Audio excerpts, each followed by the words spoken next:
Hi, I'm John Hazzard, and for me, it's all about food.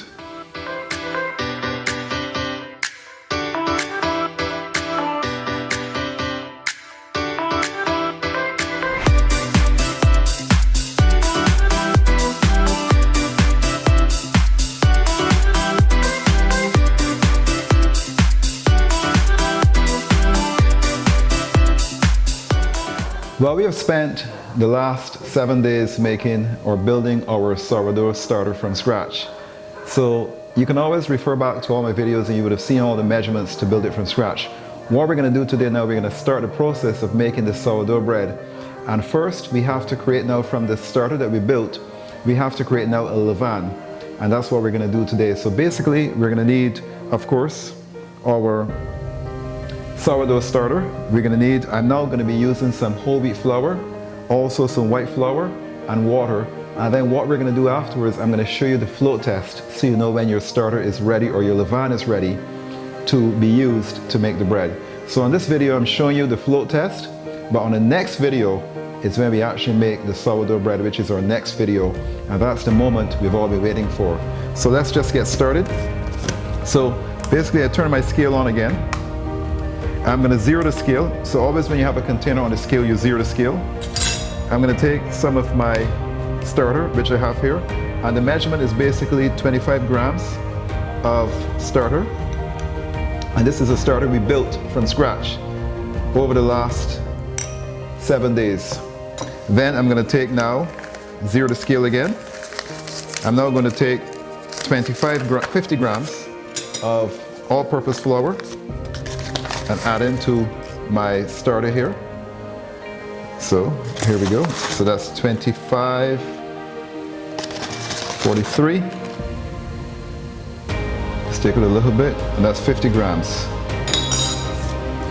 So that's 50 grams of all-purpose flour.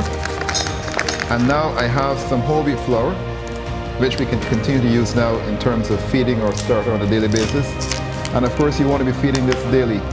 Now if you can't feed it daily, you can put it in the fridge and feed it at least about once a week. So now we're going to add now 50 grams of whole wheat flour to this starter. There we go. So 50 grams. And then what we do now, we're going to add now, zero the scale again, and the same quantity of flours you have. So we have 50 grams of all-purpose flour, 50 grams of whole wheat flour. We're going to add now 100 grams of water. So it's 100 grams in flour total. So we're going to add 100 grams of water.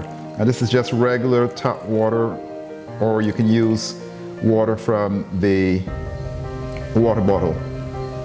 So just at 90 grams, there we go. Let's cover this back over. And then what we do now, turn the scale off, push this out of the way. And what we do is we're basically going to take now our spoon, as we did earlier in all of the other videos I made, and we just mix this all up really well.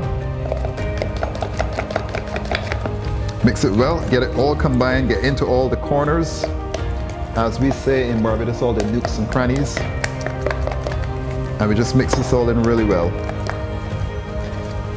just to make sure it's really well incorporated. And this is now the starter, the leaven that we're building to be used in making our sourdough bread. And the first bread we're going to be making on my next video is sesame sourdough bread.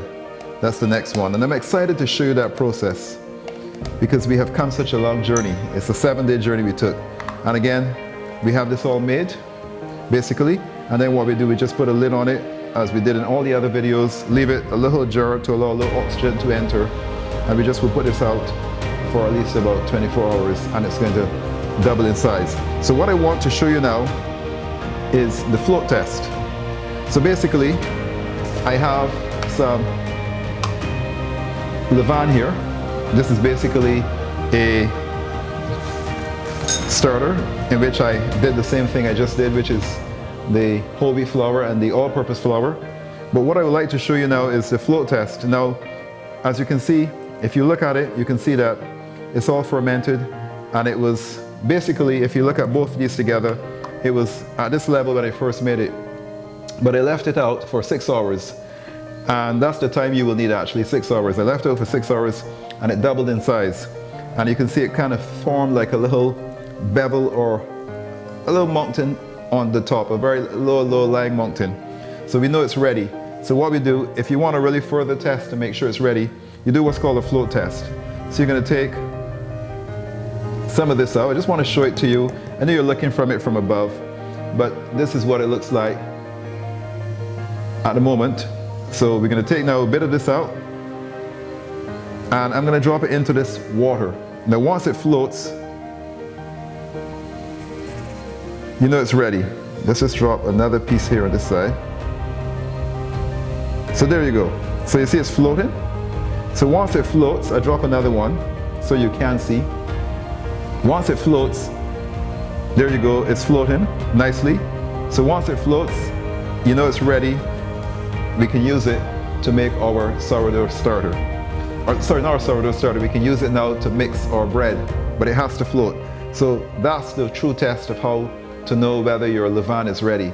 So basically I made a levain, you know, with the 25 grams of starter, 50 grams each of the 2 flours, whole wheat, all-purpose flour, and 100 grams of water. I left it for 6 hours. It doubled in size, formed kind of like a slight little mountain on top. When I say mountain, you know, it kind of raised up and it doubled in size. And then the test really is to drop it into a bowl of water, and if it floats, you know it's ready. So there you have it. So the next video, which is the next one, I'm going to be making sesame sourdough bread, and you will see that process from start to finish. So I look forward to it. So if you have enjoyed this video, please go ahead and like and subscribe, ring the bell, and I'll see you next time on All About Food. I'm John Hazzard, and it's been a pleasure sharing this information with you today. See you next time.